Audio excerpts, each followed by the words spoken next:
Finding a safe place to store your cryptocurrency is very important. You definitely want your hard-earned money to be kept in a safe and secure place, avoiding any wallets that might potentially cause you to lose your money, like Celsius, which at face value looked like a very stable and trustworthy company based on its management and the amount of people using the service. At its peak, it had $25 billion in assets under management, but in July of 2022, it filed for Chapter 11 bankruptcy, meaning that the funds of many of its 1.7 million users were permanently locked and they couldn't withdraw any money off the platform, and it's not clear if anyone will be getting this money back. So to avoid a disaster like this, I'll be showing you all the steps you need to follow to pick out the right wallet, how to use one, and my personal recommendations of the unique pros and cons of a software wallet versus a hardware wallet. I'll be sharing my personal experience of using these two storage options so you can make an informed decision on which one is the best for you. So why do you actually need to have a software or a hardware wallet? Can't you just keep your money on the exchange that you buy it from? This is definitely possible, but it's a massive security risk because in the past, many exchanges and also very recognizable ones have been hacked. Since 2012, the total amount of cryptocurrency that has been stolen from exchanges is $2.6 billion. Even big recognizable exchanges like Crypto.com have lost $34 million, and that was in January of this year in 2022. So it's something that still happens, but after one security breach, the majority of exchanges won't get hacked more than once since they tend to beef up their security. But it's not really a risk that I think is worth taking with your money. And you're also trusting that the exchange will look after your cryptocurrency and remain a profitable company that won't file for bankruptcy or have any financial issues. And I've experienced this firsthand since I have $3,500 New Zealand dollars locked on my Celsius wallet. Now, I don't know if I'm ever going to get that money back. I don't think it's very likely. So to avoid the pain that I'm currently going through, I would really recommend at least using a free software wallet like Exodus that I'll be covering in this video. It's very straightforward. It's a program you download from the internet and you can view it both on your computer and your phone. It might be more convenient to leave your money on an exchange, but it has definitely more risks than benefits. It's publicly known that big exchanges will have tens of millions or hundreds of millions of dollars on them, making them a big target for security breaches, whereas a software wallet or hardware wallet is unique to you. Unless you publicly share how much money is on there, no one's actively going to be trying to get access to it. And even if they do, it's not a straightforward process. Online brokerage platforms are directly tied to the internet, meaning that they have the lowest amount of security when it comes to the cryptocurrency space. Remember, if you find the content helpful, make sure to drop a like for the YouTube algorithm so that more people can watch this video. So jumping into software wallets, these are a free program that anyone can download. The two main ones that I've personally used is Exodus and the Trust Wallet. So in this video, I'll be covering Exodus since that's what I've got the most experience with. So essentially, it's a program that you get from the internet. It's compatible both with Windows and iOS. It's possible to view your portfolio on your phone, but if you want to buy or sell your crypto, it has to be done from a computer. Software wallets are quite convenient and easy to use. The security is done through a seed phrase, which is a unique set of 12 words that is specific to your wallet itself. Now, when you're creating your wallet, it's very important that you write these words down and keep them in a safe and secure location. It's ideal to write them down on paper and not have a digital copy of them, because if anyone gets access to your seed phrase, they get access to your money. And you can log into your software wallet from different devices. Say if you buy a new laptop, all you need is that seed phrase and you can log into your Exodus account on a new device. The main way you would experience a security breach is if you accidentally downloaded some malware, like a keylogger that would record your keystrokes when you're entering your password, or if someone finds out what your seed phrase is. Those are the two main risks that you have, but overall it is a very safe option. And also make sure that you're downloading the Exodus wallet from the official website as well. And again, with the software wallet, you are trusting that that company is going to look after your money. You're still not in full control of your crypto, and there are still some risks associated with it. However, Exodus doesn't do crypto loans and have such high interest yields on investments the same way that Celsius has. So that makes it a bit more safe because the money that's on the platform is more stable. So I'll just jump onto Exodus and give you a quick rundown of what the platform looks like.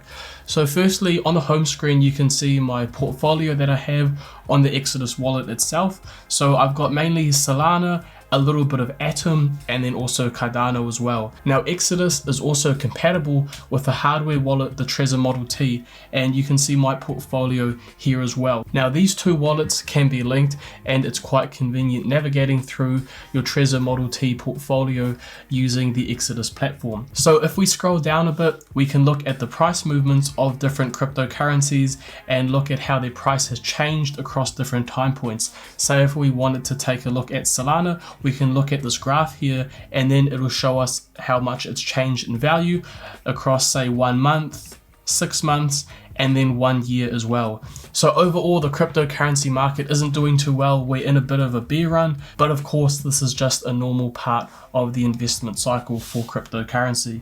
So if you want to scroll through here and get a good idea of what's currently happening in the market, this is quite a good place to look. And there's also some nice features on Exodus, like being able to exchange your cryptocurrency. Say if you wanted to exchange some of your Solana for Ethereum, you could just pop in up here, Solana, and then type in the amount that you're wanting to transfer over. Now there are normally minimum transfer amounts, and these can vary from say $50 to a few $100s. So this is quite a convenient way to convert your cryptocurrency. Now, one of the great things about Exodus as well is that it offers staking. So if you scroll back down here, you can see these percentage rewards on the left-hand side of the screen. And this is essentially how much interest you're going to earn on that cryptocurrency when you have it staked. Think of staking crypto the same way as earning interest in a savings account with a bank. However, with staking crypto, you earn far more money, and the amount of interest that you gain varies on the type of crypto that you're staking. Now, the return can vary from anywhere between 3 and 15%. It can even be higher than that as well.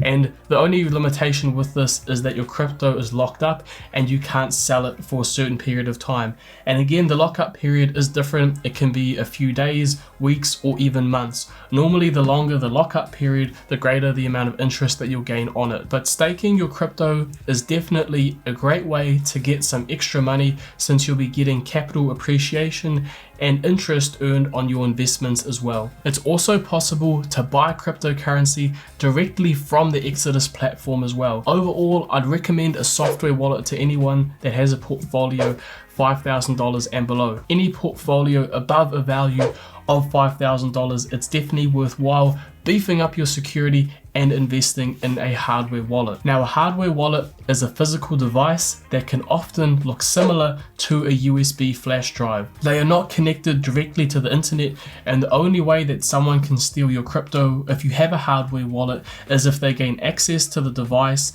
and also know your unique PIN code to unlock it as well. Now, there's a few hardware wallets on the market, and they vary in price based on the amount of functions that they have. Normally, the biggest difference is the number of coins that they support and the way that you interact with the device. If you just press buttons to unlock it or put in your password, or if it has a touch screen on it. So the two main companies that make hardware wallets are Ledger and Trezor. Think of these like the Nike and Adidas of the cryptocurrency world. So again, whenever you're buying one of these devices, always make sure to do it from the official website. So if you wanted to get your hands on a Trezor Model T, you would jump onto the Trezor website to buy it. Easy Crypto, the New Zealand investing exchange, also has these wallets on offer, and again, they are an official source to buy them from. Starting with the company Trezor, it has two main wallets. The first one is the Trezor Model 1, which is 150 New Zealand dollars. Now, this supports all major cryptocurrencies like Ethereum, Bitcoin, USDT. So any major investment that you're trying to buy, you can definitely store it on a Trezor Model 1. Now, some popular coins aren't supported by this device, including Cardano and XRP, so there are definitely some limitations here. It has the program Trezor Suite that you use to navigate the device on your computer, and you interact with it by pressing the buttons on it to unlock it and verify any transactions. The upgraded version of this is the Trezor Model T, which is the one that I personally have. You interact with it through a touchscreen, making it a bit easier to unlock, and it's connected to your computer via a USB drive. Now, when you're buying or selling crypto using a hardware wallet, it always has to be connected to your computer while you're completing the transactions. After that, you can just unplug it. It's not like when you're using a USB drive where you have to safely eject it from the device that you currently have it plugged into. Now, the Trezor Model T has far more crypto support, and you'll be able to store your XRP and Cardano on it. It's quite expensive. When I purchased mine, it was 250 New Zealand dollars, and I bought it from Easy Crypto. However, checking it now on the official Trezor website, it's 420 New Zealand dollars. So I don't really think it's worthwhile forking out that much money. I do prefer navigating my Trezor Model T with Exodus as opposed to using the native program Trezor Suite that comes with any Trezor device. So if you want a bit more convenience and an easier to use touchscreen, and potentially you want to invest in those coins like XRP and Cardano, then forking out that extra money might be worthwhile to get your hands on a Trezor Model T. However, if you just want to buy some Bitcoin and Ethereum and all the other major currencies, then sticking with a Trezor Model 1 is completely viable. Jumping over to Ledger, which offers the Ledger Nano S, which is 130 New Zealand dollars, and then the Ledger Nano X, which is $250. Both of these devices look similar to a USB drive. The native program used to navigate these wallets is Ledger Live, and the Ledger Nano X actually offers staking as well. Now, with the Trezor wallets, you can't stake using them. However, the Ledger Nano X, which is the upgraded version of the Ledger Nano S, does actually allow you to stake your crypto. So when you're weighing up which one to buy, the Ledger Nano X can be very helpful because it has a very wide range of cryptocurrencies that it supports, and you can also stake using it. So if you want to maximize your security when staking and you don't want to leave your coins on a software wallet such as Exodus, you can actually stake through the Ledger Nano X. Now, the Ledger Nano S is definitely a great place to store your crypto on when you're just getting started. So there's not really a massive difference between all of these wallets. The biggest thing is that the Trezor Model 1 doesn't let you store XRP or Cardano, and that the Ledger Nano X lets you stake using it as well. So overall, they're pretty similar. I would personally just go with the Trezor Model 1 or Ledger Nano S if I was first getting started, but if I wanted a bit more convenience in terms of the touchscreen, I might go for Trezor Model T. But they're all pretty similar. They go hand in hand. They're all just the gold standard for storing your crypto on, and I think forking out $100 or more is definitely very viable and is worthwhile to maximize the security of your investments. Again, if you have a portfolio of $5,000 or more, investing in a hardware wallet